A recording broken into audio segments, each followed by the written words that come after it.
516장 옳은 길 따르라 의의 길을.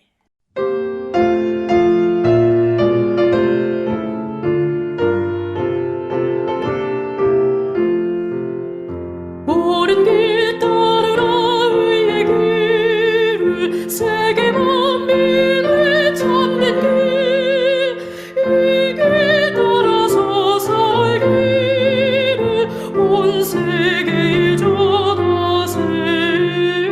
만 백성이 나갈 길, 어둠 밤 지나고 동 튼다. 환한 빛 보라져 빛, 주의 사랑하라 이 땅에 곧 오겠네 오겠네. 주 예수 따르라 승리의 주, 세계 만민이 나갈 길과 진리요 참 생명, 내 창검을 부수고 다 따르라 평안. 어둠 밤 지나고 동 튼다. 환한 빛 보라져 빛, 주의 사랑의 나라 이 땅에 곧 오겠네 오겠네.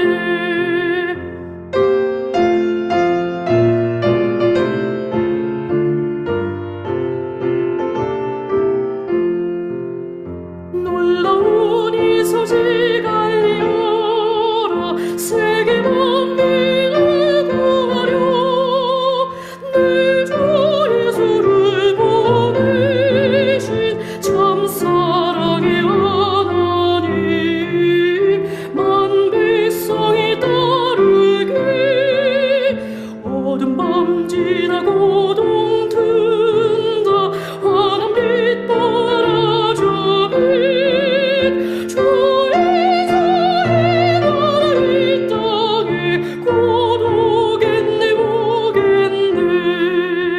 고난 길에 치고 찾아온 길, 많은 백성을 구한 길, 모두 나와서 믿으면 온 세상이 마침내 이 진리에 살겠네. 어둠 밤 지나고 동 튼다. 환한 빛 보라져 빛, 주의 사랑의 나라 이 땅에 곧 오겠네 오겠네. 사무엘 하 제1장.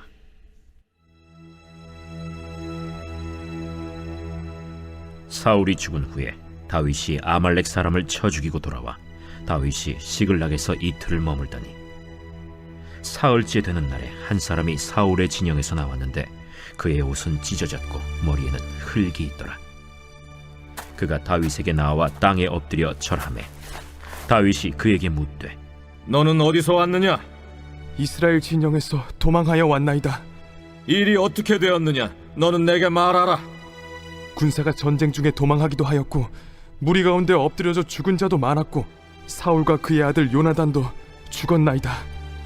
사울과 그의 아들 요나단이 죽은 줄을 내가 어떻게 아느냐? 내가 우연히 길보아 산에 올라가 보니 사울이 자기 창에 기대고 병거와 기병은 그를 급히 따르는데 사울이 뒤로 돌아 나를 보고 부르시기로 내가 대답하되 내가 여기 있나이다 한즉 내게 이르되 너는 누구냐 하시기로 내가 그에게 대답하되 나는 아말렉 사람이니이다 한즉 또 내게 이르시되 내 목숨이 아직 내게 완전히 있으므로 내가 고통 중에 있나니 청하건대 너는 내 곁에 서서 나를 죽이라 하시기로 그가 엎드려진 후에는 살 수 없는 줄을 내가 알고 그의 곁에 서서 죽이고 그의 머리에 있는 왕관과 팔에 있는 고리를 벗겨서 내 주께로 가져왔나이다. 이에 다윗이 자기 옷을 잡아 찢음에 함께 있는 모든 사람도 그리하고 사울과 그의 아들 요나단과 여호와의 백성과 이스라엘 족속이 칼의 죽음으로 말미암아 저녁 때까지 슬퍼하여 울며 금식하니라. 다윗이 그 소식을 전한 청년에게 묻되 너는 어디 사람이냐? 나는 아말렉 사람 곧 외국인의 아들이니이다. 내가 어찌하여 손을 들어 여호와의 기름 부음 받은 자 죽이기를 두려워하지 아니하였느냐? 다윗이 청년 중 한 사람을 불러 이르되 가까이 가서 그를 죽이라. 그가 치매 곧 죽으니라. 내 피가 내 머리로 돌아갈지어다. 내 입이 내게 대하여 증언하기를 내가 여호와의 기름 부음 받은 자를 죽였노라 함이니라. 다윗이 이 슬픈 노래로 사울과 그의 아들 요나단을 조상하고 명령하여 그것을 유다 족속에게 가르치라 하였으니 곧 활 노래라. 야살의 책에 기록되었으되 이스라엘아, 내 영광이 산 위에서 죽임을 당하였도다. 오호라, 두 용사가 엎드려졌도다. 이 일을 가데에도 알리지 말며 아스글론 거리에도 전파하지 말지어다. 블레셋 사람들의 딸들이 즐거워할까? 할례받지 못한 자의 딸들이 개가를 부를까 염려로다. 길보아 산들아, 너희 위에 이슬과 비가 내리지 아니하며 짐을 낼 밭도 없을지어다. 거기서 두 용사의 방패가 버림바 됨이니라. 곧 사울의 방패가 기름 부음을 받지 아니함 같이 됨이로다.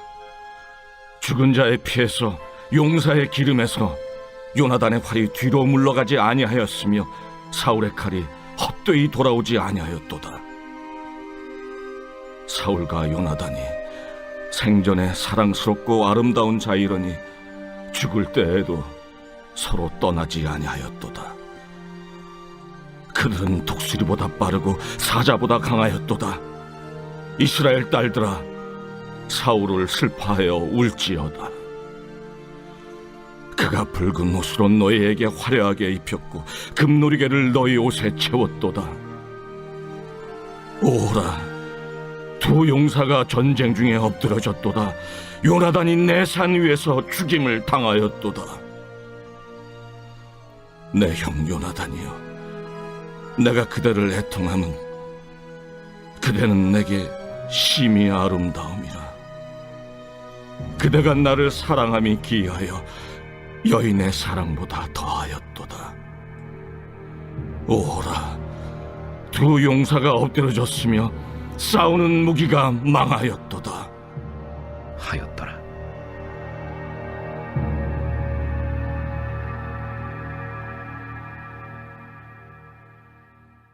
할렐루야. 9월 7일 새벽 묵상의 자리에 나오신 여러분 환영합니다. 오늘은 사무엘하 1장 말씀으로 같이 은혜를 나누도록 하겠습니다. 하나님을 따르는 일관성이라는 제목으로 같이 은혜 나누도록 하겠습니다. 여러분은 뇌물과 선물의 차이가 무엇이라고 생각하십니까? 뇌물은 무언가 목적을 가지고 그 사람에게 얻어내고자 하는 것이 있어서 주는 물건이나 돈을 말합니다. 그렇다면 선물은 뭐죠? 선물은 감사, 사랑 등의 마음을 표현하기 위한 것이 선물입니다. 저는 이 뇌물과 선물을 구분하는 것이 쉽지 않다라고 생각합니다. 왜냐하면 사람의 마음은 칼같이 딱 떨어지는 것이 아니기 때문이죠. 사실 저부터가 그렇습니다. 때로는 감사하고 사랑을 담아서, 그런 마음을 담아서 선물을 주면서도 뭔가 바라는 마음이 있는 제 자신을 발견할 때가 있습니다. 그래서 이건 뇌물이 아닌가라는 생각이 들 때도 있죠. 이런 제 자신에게 뇌물과 선물의 차이를 신박하게 설명해 주신 분이 한 분이 계십니다. 그분은 이렇게 말했습니다. 한 번, 두 번 뇌물은 뇌물이지만 계속해서 뇌물을 준다면 그것은 뇌물이 아니고 선물이 된다라고 그렇게 이야기했습니다. 그 선물은 곧 계속해서 주는 선물, 그 선물은 곧 선물을 넘어서 어떻게 보면 그 사람을 향한 계속되는 그런 정성 어린 마음, 충성이 된다라는 그런 말을 해주셨습니다. 저는 이 말을 들으면서 그렇게 생각했습니다. 일관성의 힘이란 정말 대단하구나. 그리고 생각했습니다. 사실 처음에는 뇌물과 같은 마음, 저 사람에게 무엇을 얻고자 하는 마음이 생겨서 주다가도 한 10년, 20년 그런 긴 기간을 계속해서 그런 뇌물을 주게 된다면 그 뇌물은 뇌물이 아니게 될 수도 있겠구나. 선물이 되고 그 사람과 관계를 쌓고 마음가짐도 달라질 수도 있겠구나라는 그런 생각을 하게 되었습니다. 물론 경우에 따라 다르겠죠. 제가 이런 말을 장황하게 한 이유는 뇌물을 줄 거면 10년, 20년 정도 하세요라는 의미가 아닙니다. 일관성의 대단함을 설명하기 위해서 이런 예시를 들었습니다.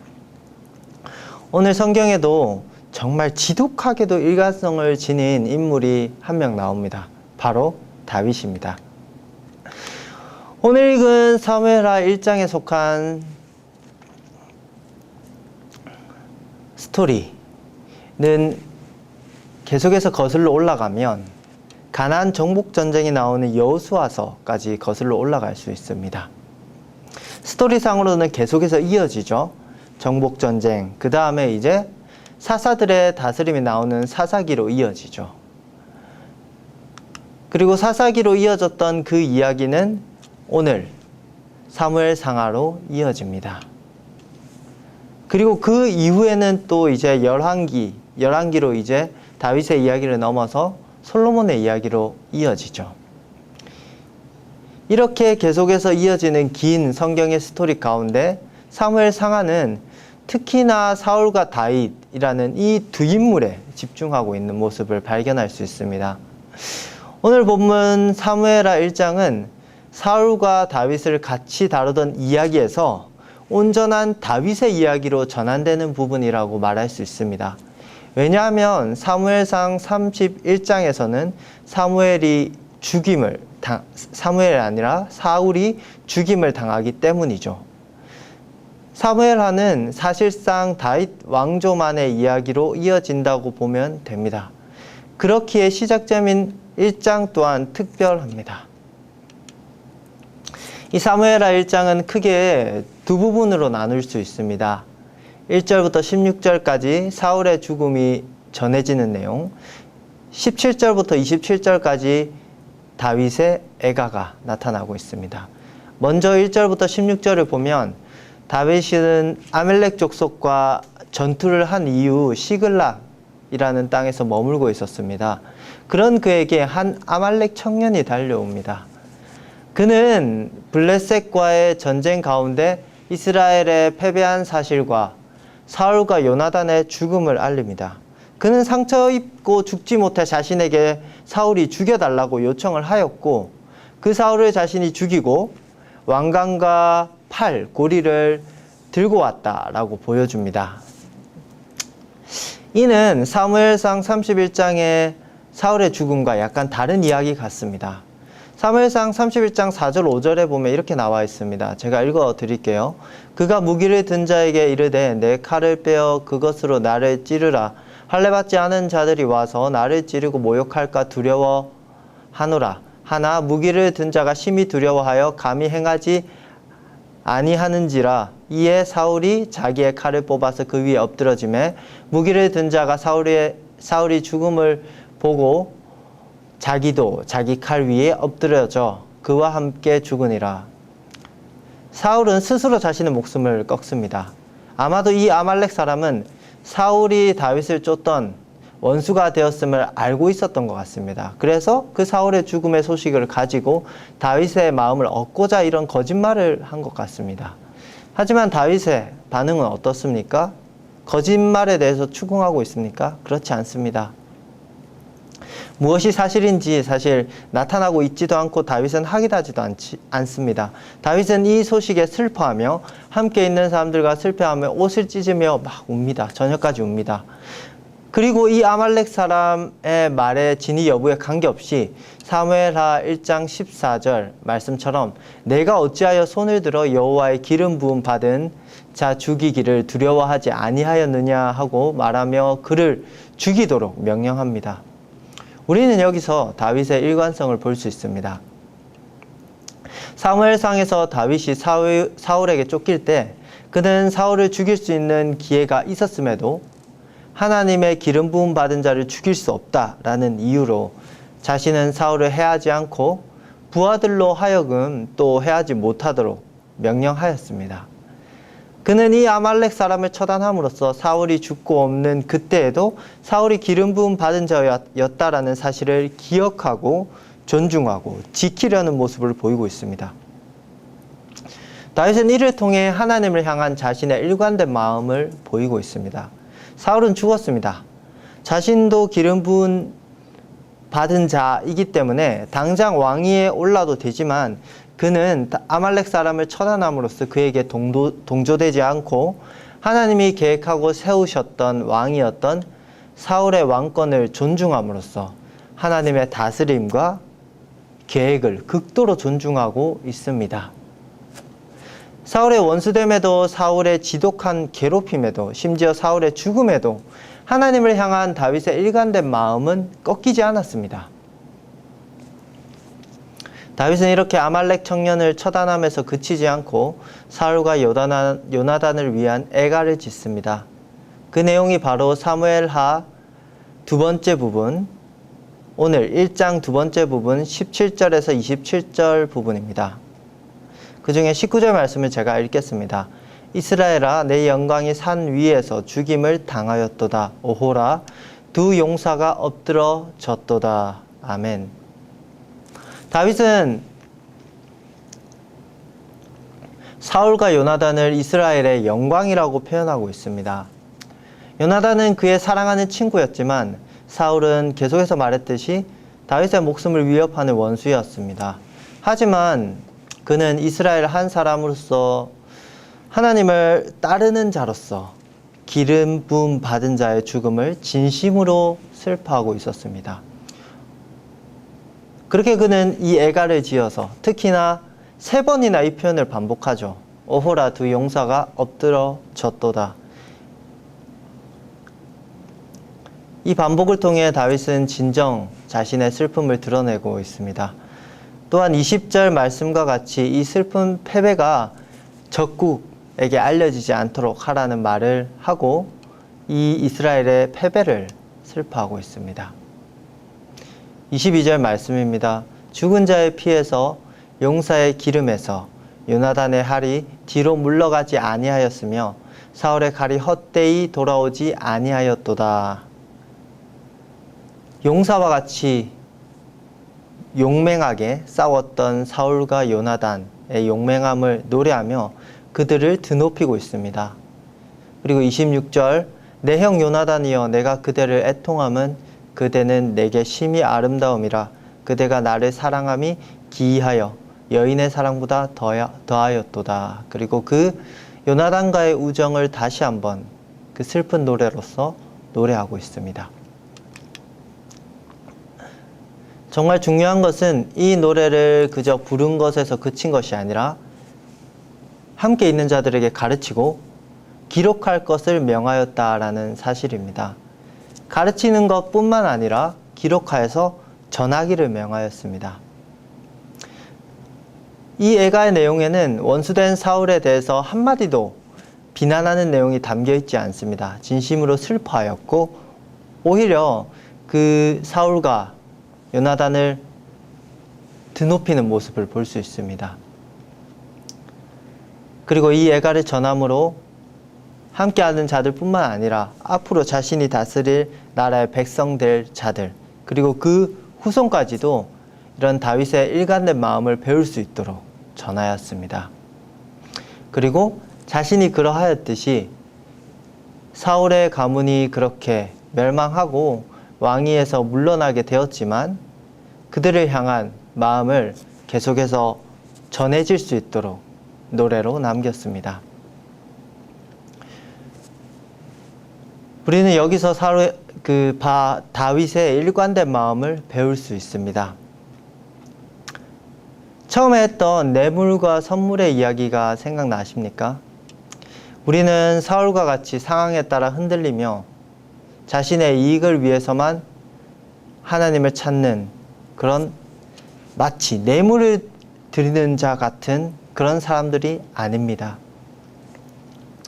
우리는 상황에 따라 흔들리며 하나님께 바라는 것이 많지만 하나님을 두려워하며 하나님 앞에 일관된 사랑을 지키고자 몸부림치는 하나님 앞에 충성된 성도입니다.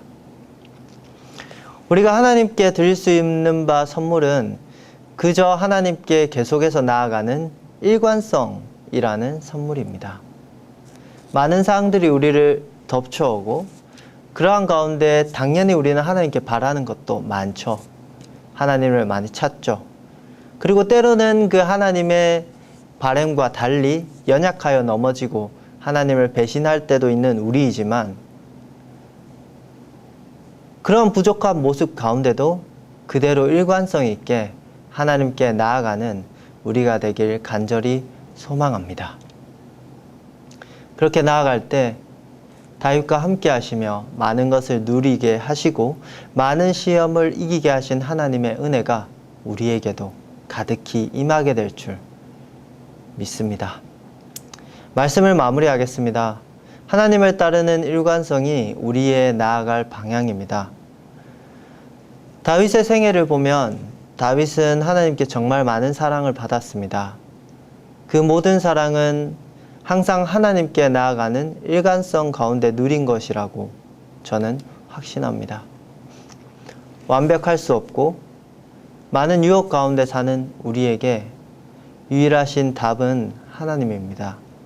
그 하나님을 지독하게도 의지하고 그 하나님을 붙잡고 늘어지고 그 하나님의 말씀을 고집하며 그 어떠한 상황이 오더라도 다윗과 같이 일관성 있게 하나님 앞에 계속해서 나아가는 우리가 되길 간절히 소망합니다. 그러한 나아감 가운데 하나님께서는 우리가 상상치 못할 은혜를 부어주시고 우리가 예상치 못한 더 은혜로운 길로 언제나 인도하여 주실 것을 믿습니다. 기도하겠습니다. 하나님 아버지, 감사합니다. 오늘 말씀을 통해 우리는 다윗의 일관성에 대해서 생각하게 되었습니다. 그렇게 다윗을 이끄신 분은 하나님입니다. 우리도 그렇게 이끌어 주셔서 하나님 아버지 앞에 충성된 일꾼으로 나아갈 수 있도록 주님 붙들어 주시옵소서. 그저 바라는 것만 바라고 하나님께 나오는 것이 아니라 하나님을 사랑하여서 나아오고 하나님을 사랑하여서 하나님의 뜻대로 살아가기를 소망하고 때로는 하나님의 그 사랑을 누리며 내가 바라는 바 하나님께 원하는 바를 간구하며 계속해서 그렇게 일관성 있게 하나님께 나아오며 일관성 있게 하나님의 뜻을 지키기 위해 그 하나님의 말씀을 고집하는 우리가 될 수 있도록 하나님께서 온전히 붙들어 주시고 함께하여 주시옵소서. 또 다윗과 같이 언제나 우리와 동행하여 주셔서 그 어떠한 시련과 시험이 오더라도 하나님께서 주시는 은혜로 이겨나갈 수 있도록 도와주시고 그리고 하나님의 크신 은혜를 누리며 우리의 삶 가운데 간증거리가 넘쳐날 수 있도록 주님 인도하여 주시옵소서. 함께하여 주심을 믿고 감사드리며 살아계신 예수 그리스도 이름으로 기도드립니다. 아멘.